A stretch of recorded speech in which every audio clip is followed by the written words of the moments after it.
Listen up, partners. This is Good, Bad, Ugly on World Improv Network. Good evening, everyone. I am Alex. My name is Asa. This is Jim. And we are your astute win counselors to get you through the week with any problems that you might be facing or any daily grind issues you want addressed. So let's get to our first winner. Our first winner is Martha from San Diego, California. She writes, Dear Win, I'm having a hard time finding a good, reliable babysitter. Any suggestions? Martha, I got one for you, and that's to stay home with your child and raise them yourself.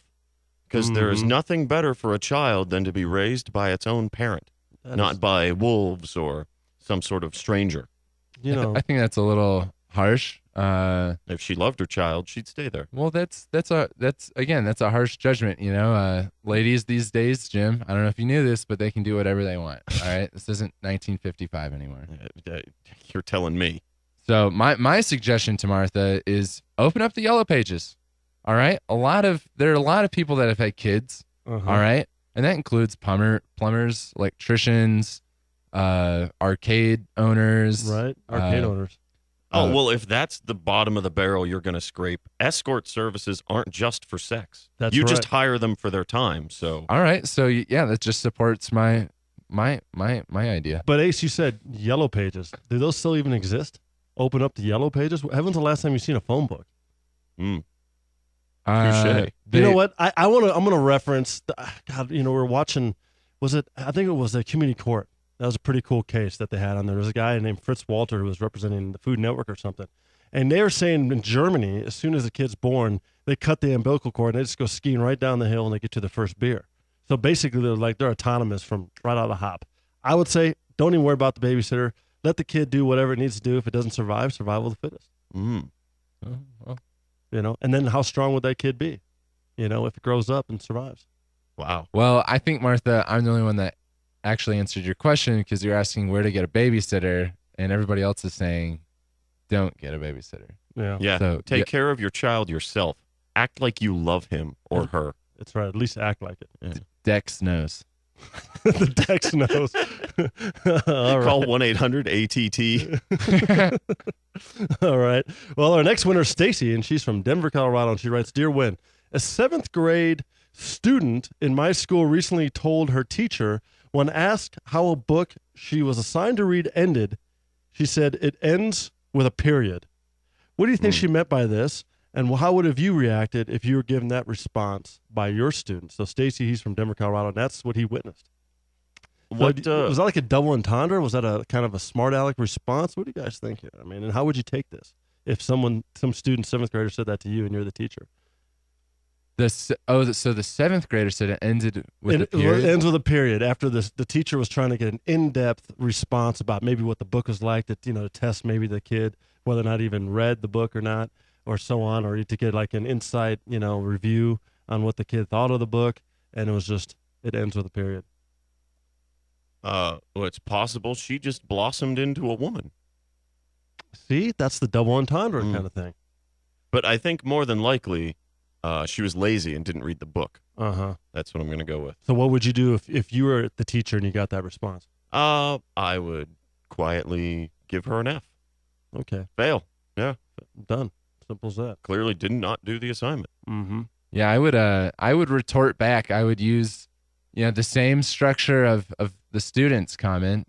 It ends with a period, but I'd be like, well, your educational career ends with you flunking out. Right here in 7th grade. Yeah. You're not getting any further in life. I would expel them in the classroom right there, and even though it's not in a teacher's jurisdiction. Well, maybe in your school, if you had your own private school, Ace, you just open up your own private school, then you can have that. Yeah, I would just give total dominion to each of the teachers. Nah, that's a good idea. You know what? I kind of go down that line. I would have the student right in front of me read the book backwards, because then it would not end in a period. Ooh. Yep. That's what I would do. How the tables have turned. That's right. Yeah, who's the smart aleck now? You. Yep.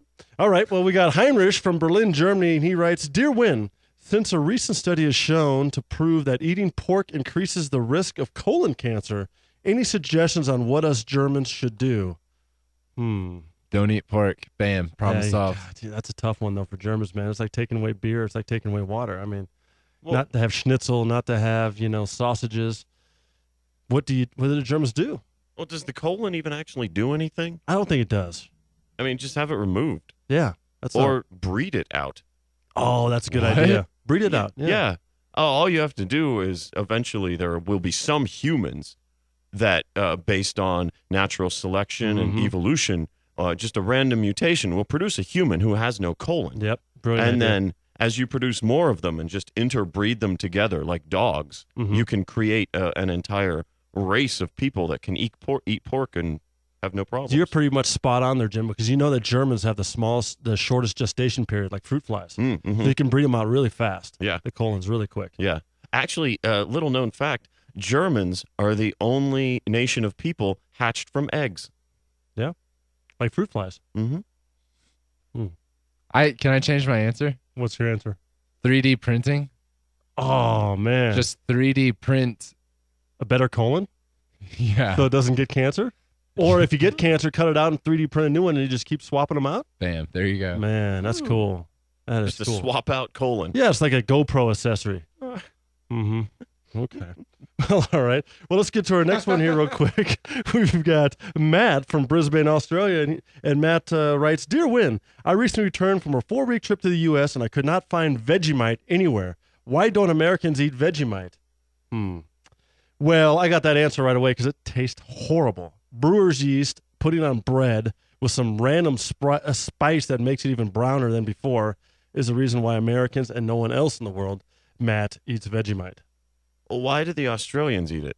Because you've had this, Alex? Yes, I have. It's because of pain. Australia used to be What? a slave colony, so that's all they could experience is pain. What So- is Vegemite? Vegemite it's really brewer's yeast. It's like it's even made by Kraft, and it comes like in a yellow jar, and it looks like this brown goop of mixed between butter and syrup, and you put it on bread, and it tastes horrible. I mean, absolutely horrible. So is it like anti-Nutella? It's like anti-Nutella, where Nutella has almost the same color, not the same consistency, where Nutella tastes amazing. Yeah. Vegemite, literally, you have a gag reflex as soon as you put it in your mouth. Oh. And it helps with pain though? It's like a anti-inflammatory or something? Yeah, it helps when you try to put yourself into pain because you're a former slave colony. A prison colony, yeah. Makes perfect sense. I get it. What do you think, Jim? Why don't we have Vegemite in the United States? Well, yeah, it tasting bad. I think that's pretty high on the list. If that's so, because I've never heard of it Never even heard of it. aside from that Men at Work song. Right. Give me a Vegemite sandwich. Yeah, Oh. yeah, and yeah. No, I don't. I'm think babbling. I think it's because of the yellow label. The Kraft yellow label. Yeah, I think it's a reminder of yellow journalism, That's a pretty which I know has placed a scar in the greater consciousness of the Australian psyche. of Americans. Mm-hmm. Okay. Yeah. And I'm very, very pro Australia. I mean, I liked it down there. The people are cool. Everything's cool. But do not export Vegemite and make it some kind of fad or any kind of dietary. I want to try it now. But you should. So if you go to Australia and you as a foreigner eat Vegemite, do you get more respect? Yeah, I think so. You get a some street cred Okay. for slamming down Vegemite. Matter of Oh. fact, if you chase it down with a Foster's or something, then you might be really cool Okay. because they're tough people. Yeah. You know. Matt, if you come out to the station with a Vegemite sandwich, I'll eat it. Man, he's calling you out. All right, real quick, we get one more, Matt. We got Kyle from Boulder, Colorado, and Kyle writes, Dear Win, heads or tails, and why? Tails. Yeah. Yeah. Why? Half the time it's tails. Why? Why do you always pick tails? Because I'm an ass man. Oh, got it. Yeah. I got it. Yeah. Uh-huh. Because Yeah. it's a griffin, isn't it? The Griffin. Isn't that what's on the other side of the coin? Oh, that's some Illuminati stuff you're talking about there, Ace. What kind of coins are we? What other coins are there? Well, I guess Kyle wasn't referencing a specific coin. He just said heads or tails. Yeah. You know what? I didn't think this necessarily had to do with coins at all. I thought it was just like, Oh, gotcha. yeah, just in general, what do you prefer, a head or a tail? To me, it's hands down tails because it doesn't hurt as bad when you land on your butt. Mm. You know, if someone flips you up in the air, do you want to land on your head or your tail? There you go. And you know what, Kyle? We got one more little piece of inspiration to get you through the rest of the week, known as Horoscope Corner. Love, fortune, status. Let us do your astrological chart. Horoscope Corner on World Improv Network. Oh, don't be such a Sagittarius. Turn that frown upside down by checking out the World Improv Network on YouTube. Go there, subscribe, watch some videos, like some stuff. Check us out on Facebook, the World Improv Network group. Like us there. You can also go to iTunes, subscribe to the World Improv Network podcast, leave a review, leave some stars. Testify! Get at World Improv Net on Twitter. You can send us suggestions. Or we are here every Sunday, 8 p.m., Mile High Sports, AM 1340. Leave us a suggestion on the Audi hotline, 303-831-1340, and you might not be such a Sagittarius. Thanks for listening to Win on Mile High Sports Radio. Don't forget to be a winner and interact with the cast by sending your suggestions or questions for each show segment throughout the week by hitting them up on Facebook at World Improv Network, on Twitter at World Improv Net, or by calling into the Mile High Sports Radio studio line on Sundays before or during the show. See you next week.